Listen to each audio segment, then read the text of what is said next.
I will call to order the Ottawa City Commission meeting for Wednesday, January 21st, 2026. May I have roll call, please? Mayor Clayton, Present. Mayor Pro Tem Crowley, Present. Commissioner Allen, Present. Commissioner Skidmore, and Commissioner Van Layden. Present. We have a quorum. Welcome to everyone here in the audience, as well as those watching online.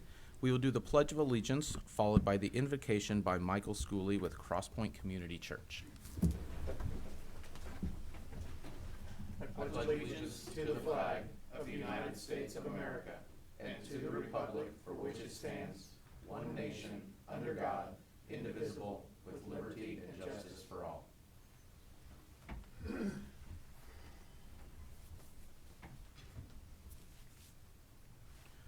Paul writes, "Let this mind be in you which was also in Christ Jesus." If ever we needed the mind of God, today is that day.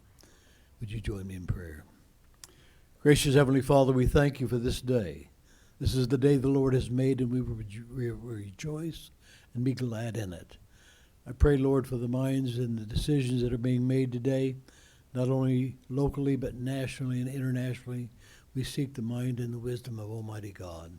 We pray your blessing upon this meeting today. May all that's said and done be in thy divine will and purpose. We ask it in your precious name and thank you for it because we trust you. Amen. Thank you, Pastor.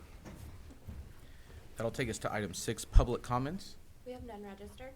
Hearing none. We will skip item 7, appointments, proclamations, recognitions, and nominations.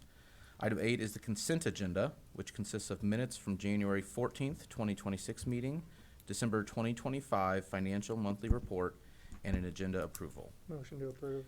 I have a motion. Do I have a second? Second. Motion and a second. All in favor say aye. Aye. All opposed? Motion passes. At this time, I'd like to give the commissioners a chance to declare any conflict or communication they've had that might influence their ability to consider today's issues impartially. Hearing none, we will skip item 10, unfinished business, as we have none. Item 11, new business. 11A, 2025 year-end grant report by Clerk Sherman. City Clerk Sherman will review the 2025 year-end grant report. Thank you. Good morning, Mayor and Commissioners. Seems like I was just here talking about our mid-year grant report, and here we are talking about our 2025 year-end grant report. It's recommended that the City Commission receive and file this report. Why grants matter to Ottawa? Grants are a core component of the city's financial strategy. They allow us to invest in infrastructure, public safety and transportation improvements, parks, trails, quality of life amenities, arts and community programming, all while helping reduce the reliance on local property tax. Grant efforts are pursued collaboratively across various departments. In 2025, the city tracked a total of 35 grant efforts. These efforts represented approximately $8.72 million in total funded requested, with $4.32 million awarded across multiple departments. Additional applications remain pending decision, and several were not awarded this cycle. While not every application was successful, those efforts provide valuable agency feedback that strengthens future submissions. Overall, the grant requests span federal, state, and local funding sources, all while supporting infrastructure, safety, quality of life, and economic development. A few of these projects include the commercial kitchen at OMA, general operating support for OMA, reconstruction of the taxiway at the airport, tree cleanup at Forest Park, planting of trees, and sidewalks and street improvements. From a financial standpoint, awarded grant funds support eligible operating and capital expenses with required local matches met through approved budgets or in-kind contributions. From a legal perspective, all grant activity is administered in compliance with federal and state requirements with no legal or compliance issues identified. And before I conclude, I do want to take a moment to say thank you. Grant work is never the effort of one person or one department. It reflects time, expertise, collaboration of city staff who help identify needs, develop projects, collect data, and carry these efforts forward once the funding is approved. I'm very grateful for the partnerships and commitment. I also want to take a moment to thank our community partners, local businesses, and organizations who provide letters of support and share their voices in this process. This support strengthens our application and reflects our shared investment in our community for these projects. And finally, thank you to the City Commission for your continued support of this initiative. Your guidance, priorities, and willingness to pursue external funding allow the city to stretch local resources further and make meaningful investments in Ottawa. This work truly represents a collaborative effort, and I appreciate everyone who plays a role in making it possible. And with that, staff recommends that the City Commission receive and file this report. No formal action is required, and I'd be happy to answer any questions. Well, first of all, I want to say thank you to you. You thanked a lot of people, and I think that is great, but you do the yeoman's work on this as well, and I appreciate the efforts you put in. And it's really cool looking back the past few years to see the amount of funds that have come into the community from these grant funds. You know, we've kind of varied throughout the years, but there's a lot of money coming in to do some great things in the community, and like you mentioned, help to potentially offset the cost to our taxpayers in terms of sales tax, property tax, or whatever that might look like in terms of where those grant funds are applied. Absolutely. Clerk Sherman, do you know what the award rate percentage might be? Like if you apply for X amount, how many you actually might get? It varies. Every grant's going to be different. So federal applications are going to be a lot more competitive. You know, we're fighting for those bigger cities or maybe bigger impacts. State, you know, could vary depending on your project. So it's ultimately different on every single grant application. I think we've been really proud of our success this year and our percentage of that. Some of those we knew were a long stretch, but again, that helps us get feedback, right? That helps us improve our application. Even if we get a no, maybe that first time, it gives us valuable feedback on our project, on other opportunities. Sometimes you get a no on a specific grant, but they tell you to check a different opportunity. And so building those resources, building those relationships has been instrumental for us. I'm glad to hear that. That's you're always learning something, whether it's a monetary investment or just a mental investment that you're getting. So that's great. I would think 50%, return is a pretty good return on investment, or for the time and everything that everybody puts in for those grants. So, I mean, and not just to kind of alleviate some of that stress of tax burden, for that 4.3, but there's projects that are being done by that money that wouldn't even be happening if we wouldn't have got some of those grants. So it's great to see. Wonderful. You guys are doing an awesome job, and I'm anxious to see what 2026 will do for sure. I appreciate that. And just some clarification too, about $245,000 of that is match dollars for the 4.3 million. So we did have some match dollars associated with that, but 250,000 for 4.3 million sounds like a pretty good. Yeah. Really good. Thank you. Yeah. On your list, there's 5, a little over 1 million that did not submit. Could you kind of touch on why on some things we may not submit that application as we're kind of looking at it, or what that might kind of look like? Yeah, there's a lot of different reasons. We explore a lot of grant opportunities. I will say that I average 3 to 4 webinars per week on different grant opportunities coming up. And so a lot of times we'll get that grant opportunity, we'll sit down, we'll collaborate. We think it's a great grant, right? We think this will be a great fit. And so we start pursuing that and collecting data. And maybe mid, we'll figure out, we don't have quite the engineering that we need to make this a successful application. Or maybe there's another grant opportunity that came up that's a better fit. And so we kind of pause those, keep all of that data, keep those great applications, and kind of put those on hold and revisit those. Also, sometimes it's a partnered approach. We're asking one organization for funds, and then we're going to ask another one to partner to help maybe cover our match or to cover a portion of that. So we put those over on hold, relook at those later in the year, or if the grant opportunity changes. Awesome. I think it's important to note, too, you mentioned engineering. A lot of these grants, are they to prepare for projects, or are they looking for like a shovel-ready, some project that you've already completed, the background, the engineering, that we need to have our ducks in a row, for lack of a better term, before we apply for these things? There are some planning grants for sure, but a majority of these are construction ready, shovel ready. Let's get these projects done. This administration is really focused on that, and so that's what we've seen the most successful is when we're ready to go for construction. We have applied for some planning grants, and the Safer Street for All is a perfect example of a planning grant that we're working on that was successful, but most of what we're hearing and the feedback we're hearing is construction ready are the projects to submit. Mm-hmm. Thank you. Do we have any other questions? No, I just would like to say thanks too. I know the tracking and staying in compliance with all that is a big deal. So yeah, for you and your staff or whoever's all helping, I just want to say thank you because it is a huge savings to the city and there's so much more we can do that we wouldn't be able to do, like you said, without those grants. So Well, I appreciate it, and we're looking forward to talking to you mid-2026 about what we've been able to do. Yeah. Thank you. Thanks. That'll take us to item 11B, update on opioid settlement funds with Chief Weingartner. Chief Weingartner will provide an update on the opioid settlement funds. Thank you, Mayor Commissioners. Today I want to give you some information to update you on the opioid settlement funds. In 2025, Finance Director Melanie Landis presented information a few different times, both in commission presentation and then in staff presentations about those funds. And this is just a continuation of those discussions to give you an update or some ideas to maybe start thinking about what the city will do with some of these funds. No action is asked of you today. This is really just going to be a receive and file presentation of information, kind of like a brainstorming session as we begin to look to move forward in 2026.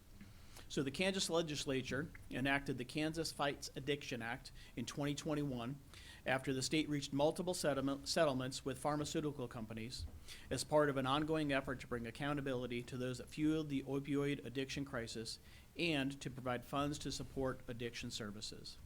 The settlement will result in Kansas receiving more than $340 million through 2038 to treat and fight opioid addiction. Funds are distributed 75% to the state and then 25% to cities through the Municipalities Fight Addiction Fund, or what the state refers to as MFAF. That fund provides direct funding to the city of Ottawa through a distribution of those settlement funds. Funds are intended to empower communities with direct responsibility for spending. The focus is on opioid use disorder and substance use disorder abatement. The City of Ottawa intends to use funds toward local response issues aligned with the city's strategic alignment and program requirements. So here are some examples of items that we can consider using funding, and I'll get to in a couple more slides the dollar bills that I've collected in that, but this is just to kind of give you an idea of what we can use. So up in the upper left-hand corner of this slide is an actual destruction device for drugs that are collected by the police department. So when we seize illegal drugs, we have to dispose of them, and we have to dispose of them safely. There are several different ways you can do that, but this particular device will make it safer as we deal with an increasing and growing need of the fentanyl that is becoming more popular. It is very, it can be very dangerous to people handling that and requires multiple additional steps and safety steps for us to be able to manage that. And this is going to be one of the tools we look to help us do that, to keep our property and evidence technicians safe, our officers safe. We don't want to have any of that that powder kind of become airborne and become ingested by those that are handling it, because it can become very critical even for our staff. And that has happened across the country multiple times as law enforcement has handled fentanyl. Chief, what do you do with the evidence now? We burn it. Okay. Or we have a chemical compound that we can use that encapsulates it and renders it safe to do that. Okay. But this self-contained burn barrel is much safer than what we currently do. Down to the lower left is a collection box. You know, each year the DEA sponsors 2 times in spring and fall where we do a drug take-back day, and we have partnered with several of our community members to do that, but this box would allow us to install it at the police department and have a drop box where people could always dispose safely of prescription medication or expired prescription medication. There are some testing pouches that we use to field test drugs. That is one of our statutory requirements in order for cases to be filed in district court. And so those are a couple items that we do that.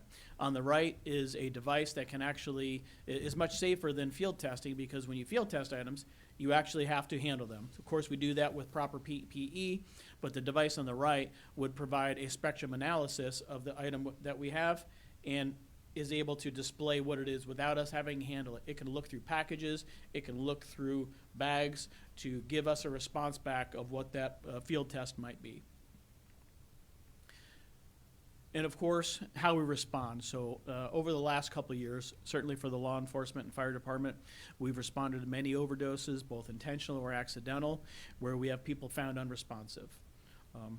Early in my career, I can think of the times when I have had to do CPR, which I could probably count on one or two hands over the course of my career. Because of the growing fentanyl crisis, we have officers in the last few years that have regularly done CPR on people who have overdosed and are unresponsive. And that's a combination of getting them the naloxone or Narcan to start reversing the effects, to hooking up an AED because they're not breathing or not responding to the fentanyl, or I'm sorry, the naloxone. And then, of course, additional to that is we already have some of these kits around the city, whether they're in buildings or in our cars. And as we build out these kits more safely, we would like to include some additional measures that kind of support our ongoing efforts about active threats. And the Stop the Bleed kits up there in the upper left-hand corner of that screen are one of those packages that can come together. And you can contain all that in a box mounted in a building or, of course, in our vehicles. And we would look to just continue to add that inventory for our response in that. An annual report on receipts and expenditures is due to the state March 1st of each year. And to date, the city has not expended any of the funds. We really needed to let that fund balance build to make it beneficial for moving forward with some of these equipment suggestions or response suggestions. And currently, that fund balance has grown since we began receiving those funds to $99,860. And that fund is generally anticipated to grow by about $10,000 a year annually through 2038. And estimates are not guarantees, and distributions are made only as cases are settled by the state. So there's not a defined dollar amount that comes in every single year. That will depend on what the state has settled with some of these lawsuits that are going forward. But the state estimate is, and the general estimate is, that we can look at about $10,000 annually that we can use for same or similar purposes of the opioid abatement process. No action is needed today. It's recommended that city staff bring recommendations to expend funds from the settlement fund beginning in fiscal year 2026 with alignment of the city's strategic objectives and program requirements. And some of those pillars that we want to use these for are certainly quality of life and community engagement. We all have a shared responsibility of safety, whether it's police, fire, or even staff located in City Hall. If somebody, we have had medical emergencies over here where other employees, not just first responders, have had to go in and help. Our fire department is great about providing CPR, first aid, and stop and bleed training to city employees, and we know that that training will just continue and enhance if we have some of this equipment more readily available to our staff. Infrastructure and stewardship. So when we spend these dollars, we know that these funds by settlement are going to run out sometime after 2038. We know we only have about $10,000 each of the next few years until 2038 to grow, so we want to spend these wisely. We don't want to waste these funds on items that are just going to be a one and done, maybe except for the drug test stuff, because that is a one and done item, but it's something that we regularly need and use.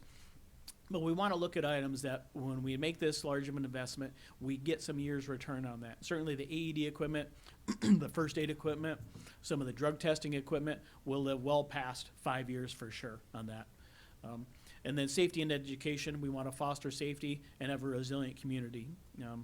We have been fortunate in the Midwest to not suffer some of the opioid crisis and other responses that some of our partners on the east and west coast of the United States have, and we knew for several years that it eventually would filter here to the Midwest, and it is. We want to make sure that we can bring those community members back and maybe get them the help that they need. And these first aid responses, public safety responses are one of our best ways to do that for our community. And with that, I would stand for any questions you have regarding the settlement funds. Thank you, Chief. You mentioned up there, and there was a lot of equipment and kind of like tangible goods like that. Is there any thought, or are we able to spend it on either education or programming stuff that might, coordinate with DARE that looks at like education for youth as they will be coming up kind of in the middle of this crisis, or things along those kind of lines, or is it specifically kind of geared towards equipment and tools like that? It is very broad in what you can spend the money on, and certainly we can use these funds for education. And in fact, we do that with other funds, more specifically the drug and alcohol tax. So part of those funds that we get each year help fund our DARE program, and certainly the Police Foundation is another big help of that. But yeah, definitely some of that programming, whether that's material, presentation, education, can be brought in and use those funds. Thank you. Do you know, as a community, is there a survey done or an organization that does, or something we can do that could really highlight areas that may have potential opportunities for like an AED? You know, is there certain areas in the community that are frequented that we would want to kind of prioritize installing one? Or how I do don't think kind we of would need look to at do that? a survey to do that. I think, you know, your directors can, just based on where their particular areas of responsibility are, would be able to kind of identify those areas pretty well and expand those out. You know, if it's in a public space, then it's likely got to be alarmed and monitored and inspected. So just some of those considerations are doing that. But certainly, we're very fortunate in Ottawa because of our size and our resources that our response time for some of those medical needs is fairly rapid. So that's very beneficial for us in the community. Thank you.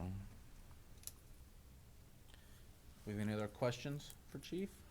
Now, I assume that at some point you'll come back with a recommendation on what your thoughts are and prioritize the way to spend the money. We will, yes. Okay. Yep. Yeah, now that we have what I think is a fairly substantial balance to consider some of these projects, we can start making some of those recommendations. We certainly didn't want to come, the first year with only $10,000 or some $1,000 in there and kind of just, not that we would waste the money, but not spend it on items that we felt like would be a substantial return on investment. Chief, you may not know, do you know what their plans are with their 75%? Have they started any programs with that, or like what they're kind of doing with that? Specifically, no, but I do know a lot of theirs is about programming Okay. and resourcing those state agencies that are responsible for some of that opioid addiction and abatement projects. Yeah, Thank you. but specifically, no, I don't know what state's Okay. doing with their money. Well, thank you, Chief. We'll look forward to seeing some stuff come up during budget season, maybe, so. All right, thank you. Thank you. That'll take us to item 12, comments by our city manager.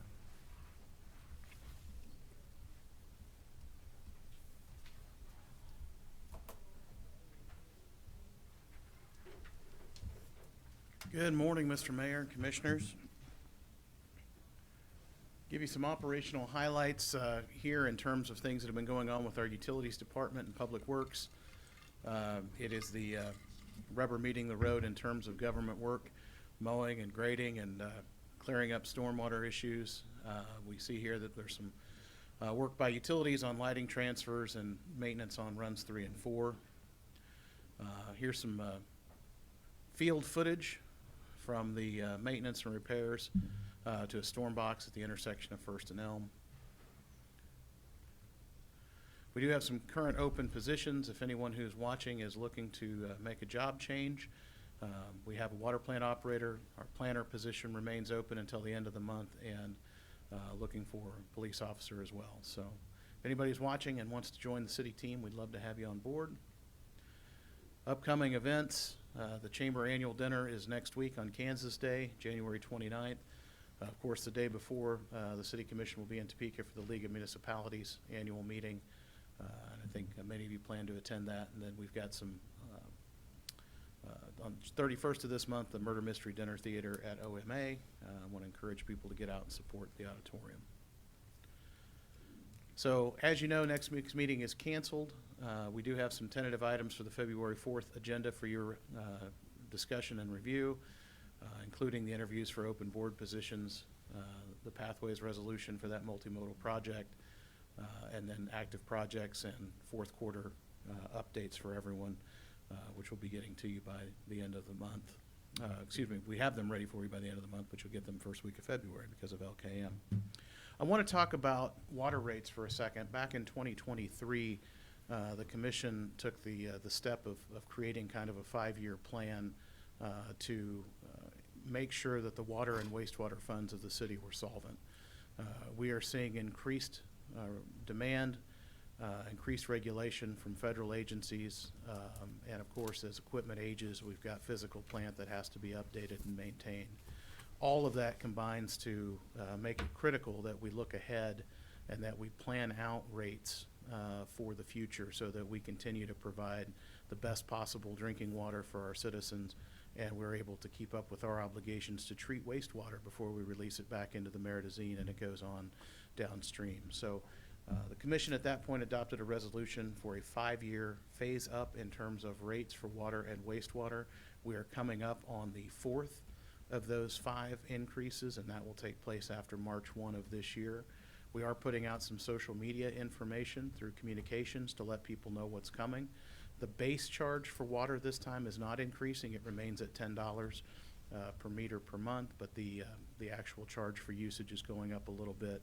Wastewater, the base charge is increasing this time. So we have FAQs that we'll have out on our website for people to review, and we'll also have social media graphics that Misty has created that we will be putting out for folks. But want to make you all aware of that, and of course make the public aware of that, so when they see that on their bill, they can kind of put that in the broader context of what it is that you're trying to do to keep those funds solvent, so we're able to continue to provide those services at a very high level. The last thing I will say before we move to comments from the governing body, for the public's benefit, we are proceeding still with the city manager hiring search, so my days here will be numbered at the podium giving you this update every week, but we will have the new city manager interviews for our finalist candidates on February 2nd and 3rd, and then we'll ask the public to stay tuned after that for an announcement. We anticipate, the hope is to have someone in that position by the beginning of April of this year. So with that, I'll stand for any questions you may have about anything going on around the city. Thank you. Oh, go ahead.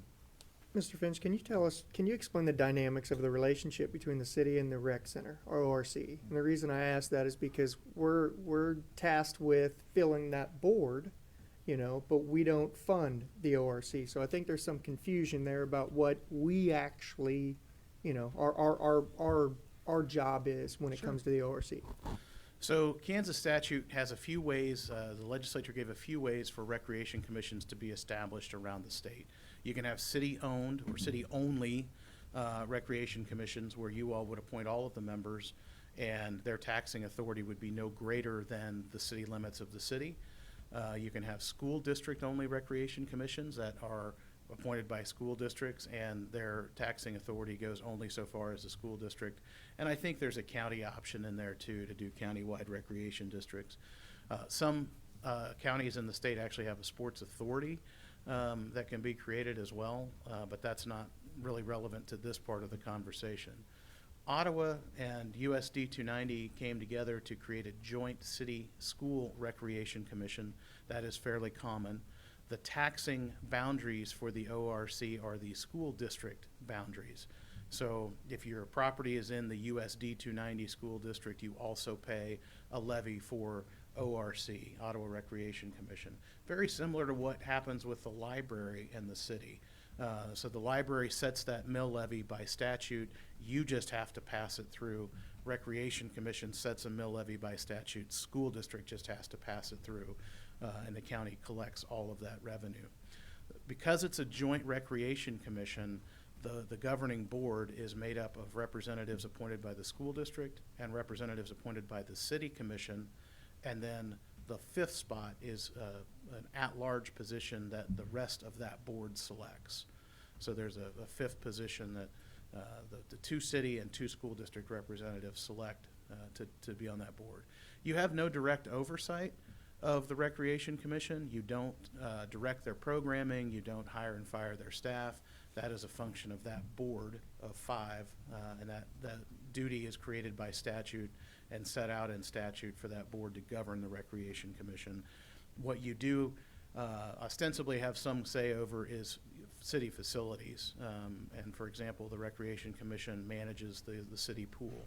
It's a city-owned facility, but the Rec Commission has authority to manage it and staff it during the summertime. Similar to Orlis Cox, city-owned facility, but you're not making decisions on which teams can practice on which fields or how many games there's going to be, or whether someone's child plays first base or third base when it comes to that. So maybe a longer answer than you wanted. but- No, it was extremely informational. The reason I ask is because sometimes people have contacted me in the past, I'm not sure about you individuals, of, hey, I'm upset maybe about this, and I just kind of step back and say, well, we don't govern what they do. So it's like, okay, who do I reach out to then? And a lot of times I've passed it on to the school district. You go talk to them. Technically, they're board first, but you go talk to them if you have complaints that maybe you don't feel are being handled by their board. Yeah, highly recommend people reaching out to the director there. They do have a full-time director. Just like you all have a city manager who's kind of the first line and handles the day-to-day operations.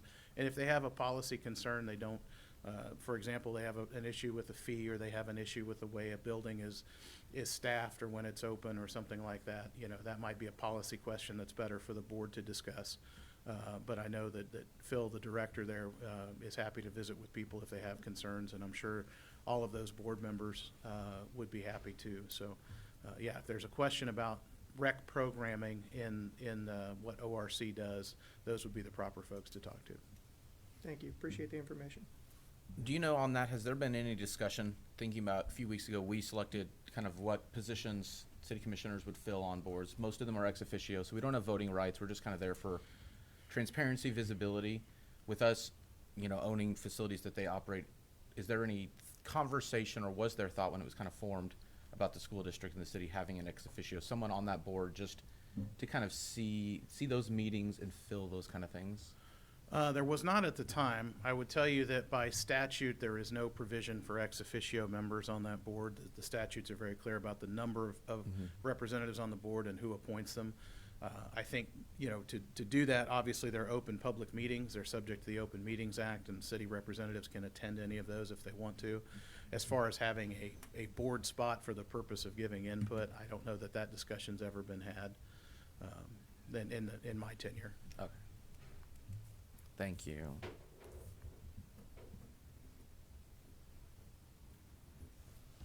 I think that's it. All right, thank you. That'll take us to item 13, comments by governing body. We'll start with Commissioner Van Leeden. I have no comments today. Okay, no comments. Commissioner Allen, I have no comment. Mayor Pro Tem Crowley, I have no comments. and then for me, I was just going to ask Director Welsh if you would mind coming up, giving a quick update.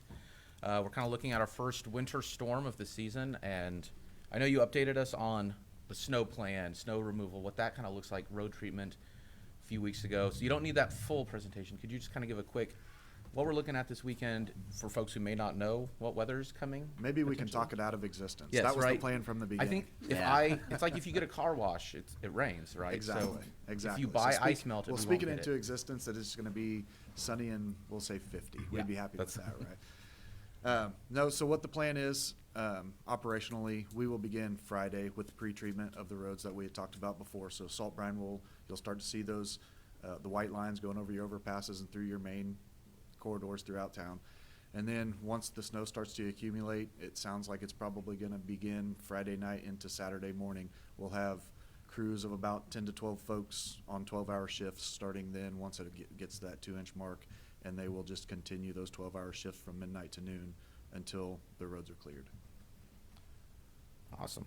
And if we, oh, go Yeah, ahead. so as you had mentioned, probably 3 weeks ago, we had went over the whole operational discussion before in a little bit more detail. But if anybody wants to see that operational detail, it is on our website at ottawachaos.gov/snow.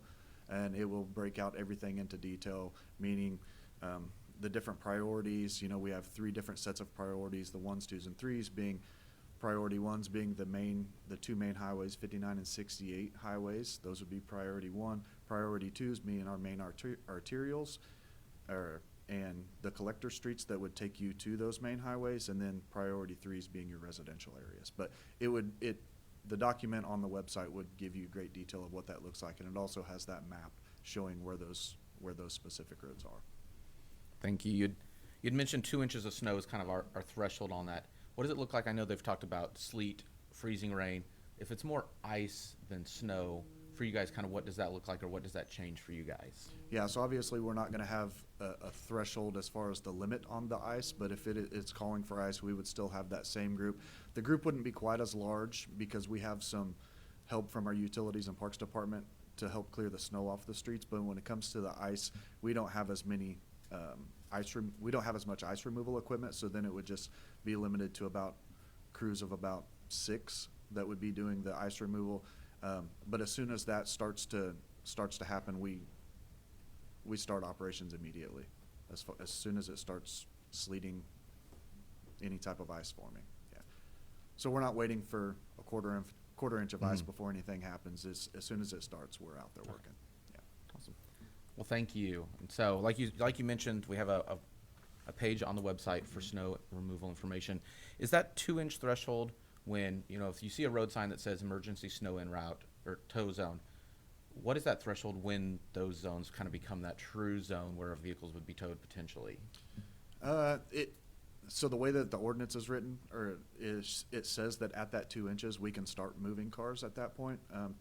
Traditionally, we haven't really enforced that too much. Just we've been fairly successful with the community just kind of trying to stay out of those tow-in zones. We've had to do some vehicle removal in the downtown area in a couple of times in my tenure, but it just doesn't happen that often. Typically, we're able to kind of work around it. But yeah, if you notice that you are parked in front of one of those signs along one of those areas, we would appreciate that your vehicle was moved prior to that snow. But to answer your question, that would be that 2-inch limit. Okay. Yeah. Thank you. All right. Appreciate it. Thank you. And I would just plug as well, on the city website, you can sign up for city alerts for if you're looking for any information about power outages, anything like that. As Director Welsh said, if we talk about it enough, we won't get anything, so it's not going to be O2 over again, but those options are available to get that information. That'll move us on to item 14, announcements. The January 28th, 2026 City Commission meeting has been canceled, as January 28th, 2026, we will be at the League of Kansas Municipalities Day at the Capitol. February 4th, 2026 City Commission meeting will be here at 7 p.m. at City Hall, and the February 11th City Commission meeting will be at 4 p.m. here in City Hall. Nothing else to come before us. We will adjourn.